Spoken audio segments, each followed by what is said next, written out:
In this video, I'll show you 3 ways on how to make an appointment at a Social Security office. So the first way is to try online services first. So many Social Security services can be handled online without needing an appointment. Before you try to schedule an in-person visit, check if your task can be completed at ssa.gov. So you can often apply for benefits such as retirement, disability, Medicare, request a replacement Social Security card, check the status of an application or appeal, print a benefit verification letter, change your address or direct deposit information, and get tax forms online. Now, if your task requires an in-person visit, some online processes allow you to start the application and then prompt you to schedule an appointment if necessary.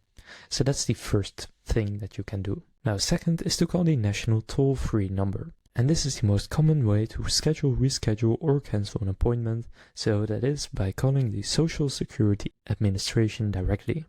So you can see the toll-free number as well as the TTY for deaf or hard of hearing, and you can see the hours you can call.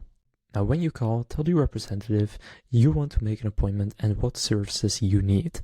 They can help you determine if an appointment is truly necessary or if your issue can be resolved over the phone or online. So third, you can contact your local Social Security office. Now, some important tips for your appointment. Appointments are strongly encouraged, so while some offices may accept walk-ins, those with appointments are prioritized, so you could face long wait times without one. Some complex services almost always require a scheduled visit.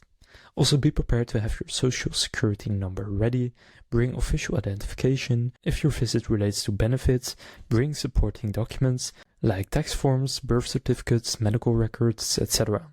Also, prepare a list of questions or topics you want to discuss. Then confirm your details, so before ending your call or leaving the website, confirm the appointment time, date, location, and any documents you need to bring. And then finally, you can reschedule if needed, so if you cannot make your appointment, call as soon as possible to reschedule. Missing an appointment without notice could delay your benefits or require you to restart the process. So by following those steps, you can effectively make an appointment at a Social Security office and get the assistance you need. If this video was helpful, please consider leaving a like and subscribing to my channel. With that being said, I will see you in the next video.